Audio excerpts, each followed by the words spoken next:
Of the three Nancy Drew series that I've read so far, the Nancy Drew Files is my favorite. It lasted for about 10 years, producing 124 books. That's a lot. Unlike the original series, this one is aimed at teenagers and older readers. That generally means a lot more violence and romance. Nancy is an action hero. She's a karate master who always gets into a big fight at the end of the book. She beats up the culprit with her bare fists. It makes for an exciting finale. Unfortunately, a lot of authors didn't get the memo. So we'll have books where she beats up a group of criminals, back to back with books where she's a helpless damsel in distress who needs to be saved by Ned. I kept getting mad at Nancy for forgetting she knows karate. Most of the books are murder mysteries, and you can usually count on the culprit trying to kill Nancy a few times per book. In fact, sometimes it felt like the authors were competing to see who could come up with the best death traps for Nancy to escape from. Some traps were deadly, and some were more outlandish.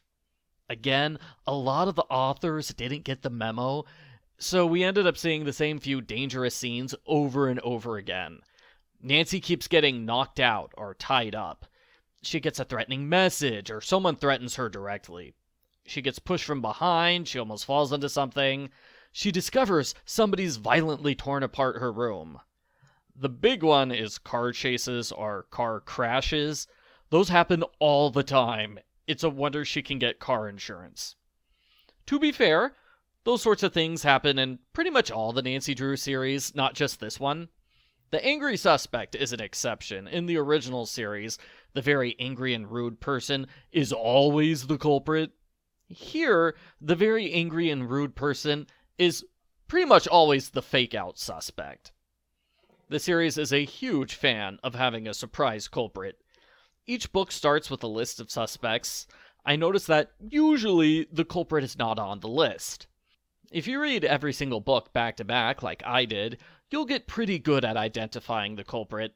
One of the big giveaways is we go deep into this character's backstory, or we get an extremely specific detail which would not have been mentioned unless it exposes this character as the culprit later on.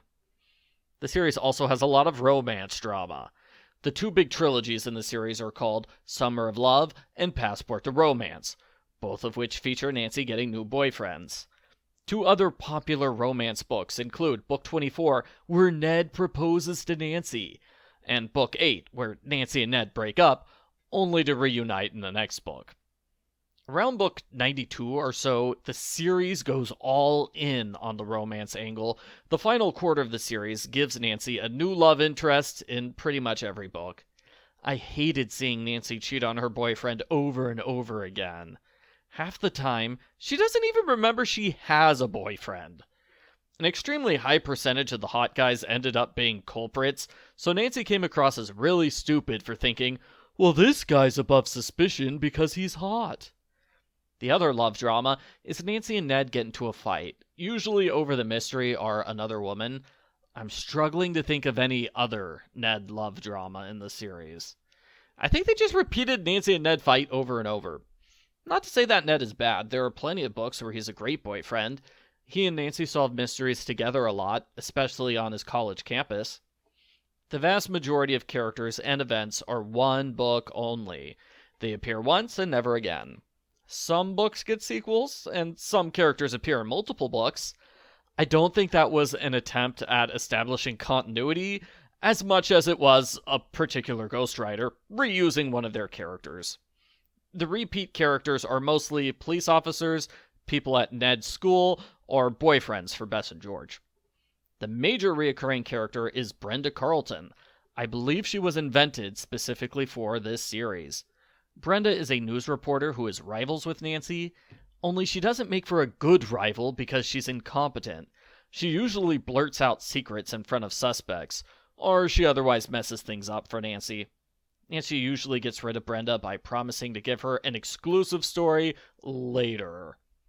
Brenda doesn't appear too terribly often, probably once in every 10 books or so, but that is enough to make her the biggest character outside of Nancy's family and friends. I think she's the only reoccurring character who appears more than 4 times. Since the series is for older readers, it would make sense if Nancy or her friends had slightly different personalities. That is not the case. They're the same basic characters here and in the main series, which was still publishing at the time these books came out. In fact, I would guess that some of the Files books were originally written for the main series. I wonder why they didn't age Nancy up for this series. She and her friends are 18, they've clearly graduated high school. They pose as high school students and college students in several books. They don't appear to have jobs or college plans, but somehow they can afford to take regular vacations all over the world. Of course, it's hard to summarize such a long series in such a short amount of time. I'd recommend checking out a couple of my book reviews to get a sense for the series. At its best, Nancy is an awesome action hero who goes to cool places and solves dangerous crimes. At its worst, she's an idiot who's cheating on her boyfriend and falling for the same culprit traps over and over again. Here's a chart showing my scores for the series. Clearly, 7 to 9 was the most common score range. I think 2 books are missing from this chart, and I don't know how that happened. Fortunately, missing 2 out of 124 books does not change the final score much. I give the Nancy Drew Files a 6.05 out of 10.